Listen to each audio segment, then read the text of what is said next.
Sepanjang perjalanan menuju sekolah Sekar, Obawa dan Obit menyaksikan pemandangan yang belum pernah mereka lihat. Mereka melewati jalan becek yang ramai sekali.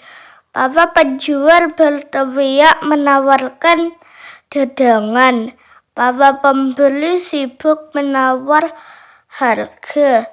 Obit mendengar tempat itu disebut pasar tradisional. Aduh, au! Beberapa kali Obawa maupun Obit terinjak para sandal jepit yang lalu lalang. Wajah Obawa tambah cemberut. Dalam sekejap warna biru mereka berlumuran lumpur coklat. Tetapi Obit suka dengan keramaian itu. Menarik sekali mengamati ekspresi berbagai orang di pasar. Obit juga suka aroma di pasar.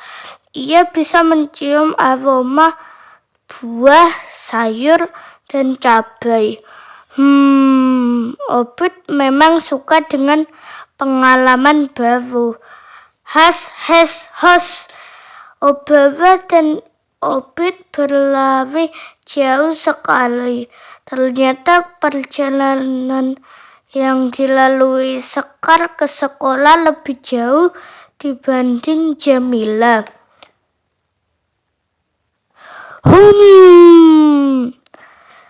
Huek!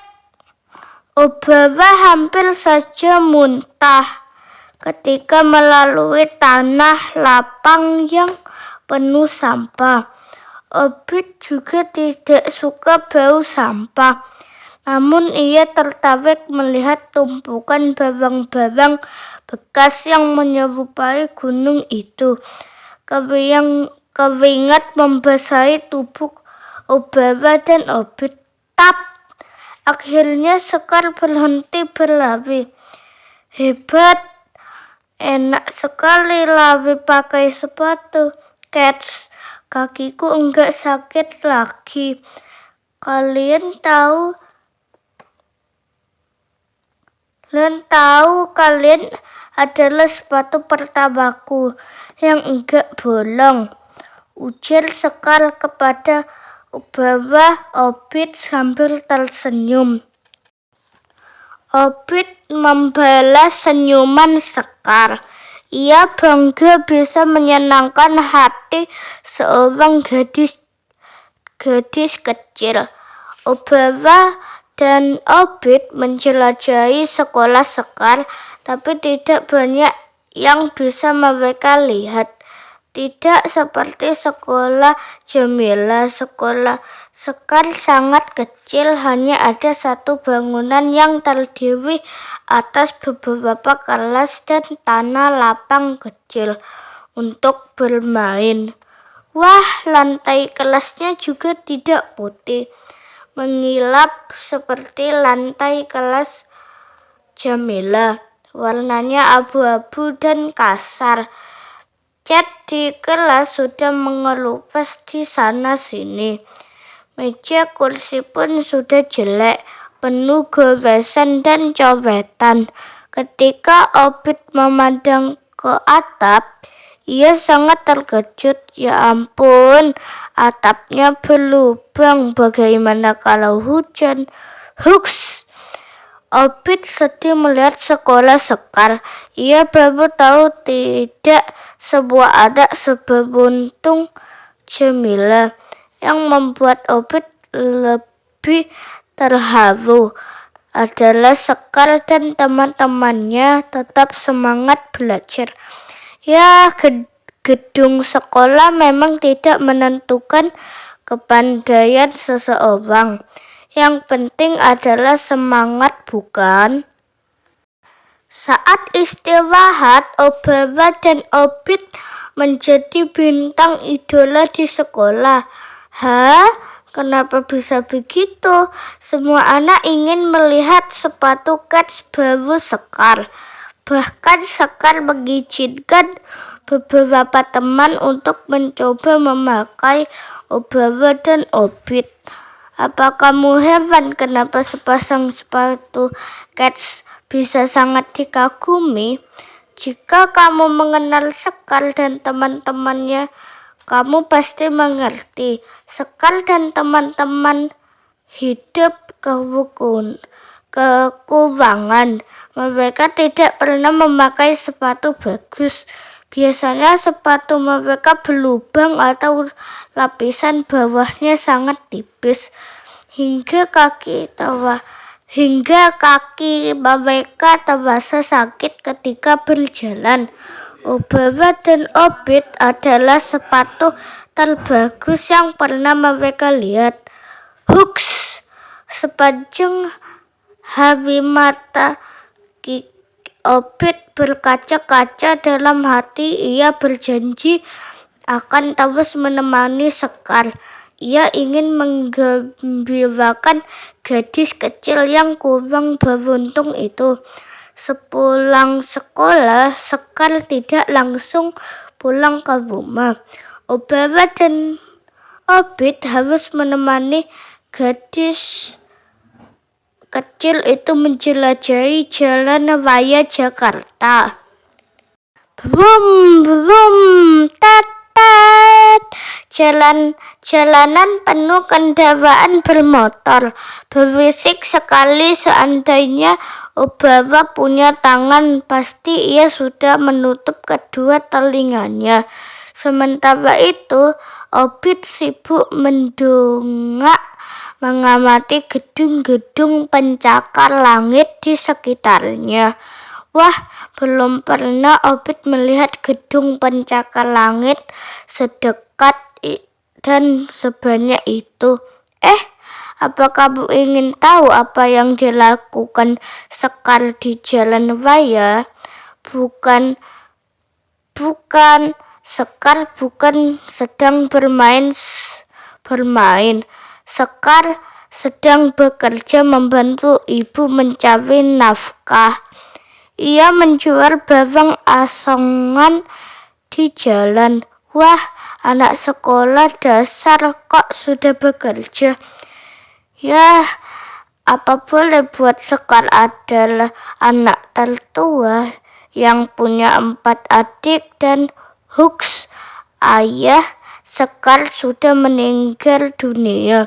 Demi tetap bisa bersekolah, Sekar harus mencari uang sendiri. Ketika lampu lalu lintas berwarna merah, dengan lincah Sekar menawarkan barang asongan kepada pengendara mobil maupun motor. Ketika lampu hijau, Sekar kembali ke tepi jalan. Kamu tahu kan lampu lalu lintas? Warna merah berarti semua kendaraan harus berhenti, dan sebaliknya warna hijau berarti semua kendaraan bisa kembali berjalan. Ingat ya, saat menyeberang jalan, kamu harus menunggu saat lampu lalu lintas berwarna merah. Sementara Sekar sibuk bekerja, Jamila baru pulang dari sekolah. Kini Jamila pergi ke sekolah ditemani sepasang sepatu Cats yang berwarna merah jambu. Ya, Jamila memang punya banyak persediaan sepatu. Begitu sampai di depan pintu, Jamila hampir melempar sepatu seperti biasa, namun tiba-tiba ia teringat pada Obawa dan Obit yang sudah jadi milik orang lain. Jamila tidak jadi melemparkan sepatu. Ia meletakkan di rak sepatu. Ia juga tidak melempar tas, melainkan meletakkannya di kamar. Ia mengganti seragam dan meletakkan seragam serta kaos kaki di keranjang cucian. Setelah cuci muka, kaki, dan tangan. Ia siap menyantap makan siang. Nah, begitu dong, ujar ibu yang tersenyum senang. Namun, Jamila tidak mau menyapa ibu. Ia diam saja dan langsung mengambil nasi. Rupanya Jamila masih marah kepada ibu. Ia sama sekali tidak mau bicara. Jamila protes karena tidak suka peraturan baru ibu dan ayah. Betapa sedihnya ibu. Ibu cuma bisa berharap perlahan Jamila sadar bahwa peraturan itu demi kebaikan Jamila. Matahari hampir terbenam. Akhirnya Sekar pulang ke rumah. Oh iya, apa Obara dan Obit sudah menceritakan seperti apa rumah Sekar? Rumah Sekar sangat kecil. Dindingnya terbuat dari kayu, atap terbuat dari seng. Sekar tidur bersama keempat adiknya di satu ranjang. Kasur pun sudah tidak empuk lagi. Tapi bukan berarti Sekar tidak bahagia loh. Rumah kecil Wayot itu selalu dipenuhi canda tawa. Sekar bersyukur bisa punya rumah walaupun kecil. Masih banyak kan orang yang harus tidur di bawah kolong jembatan.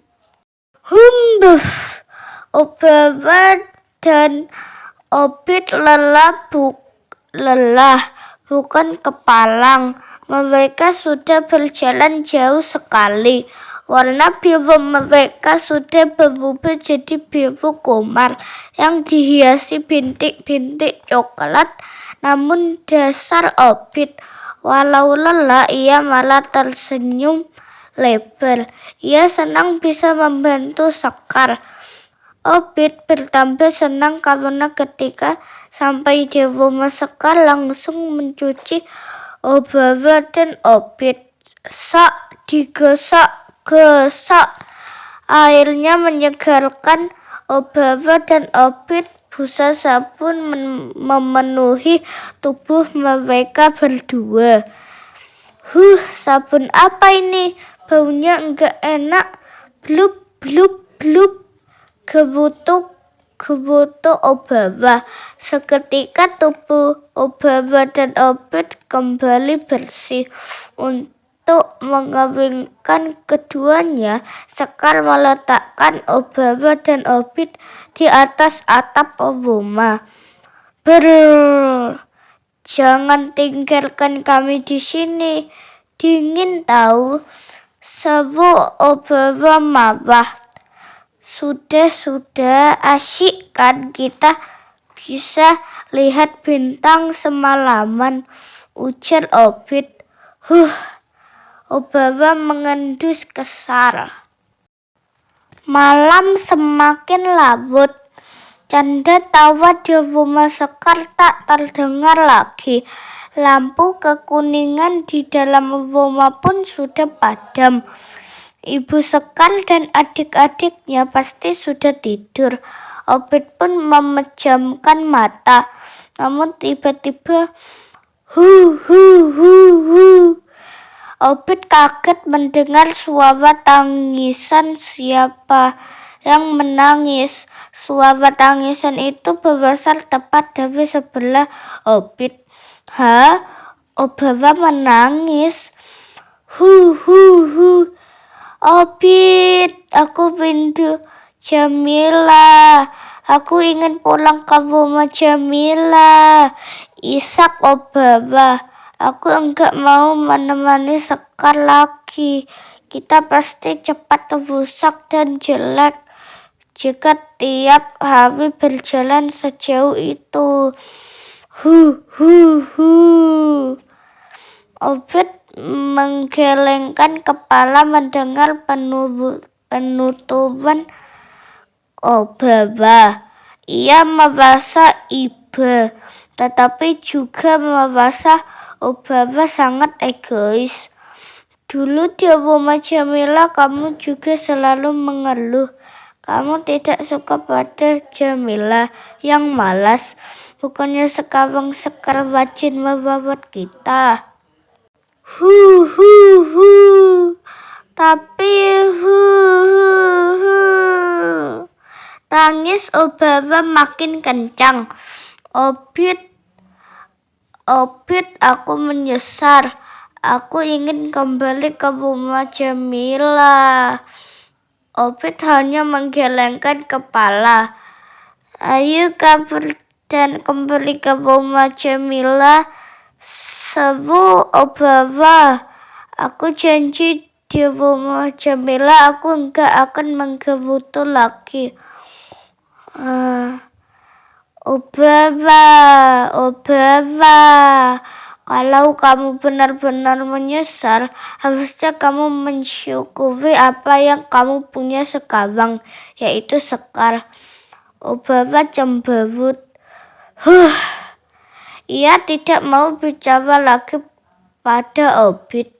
Kenapa sih Obit tidak pernah sependapat dengan dirinya? Obaba kesal. Obaba memejamkan mata dan pura-pura tidur. Obaba tak bisa melupakan rencananya untuk kabur.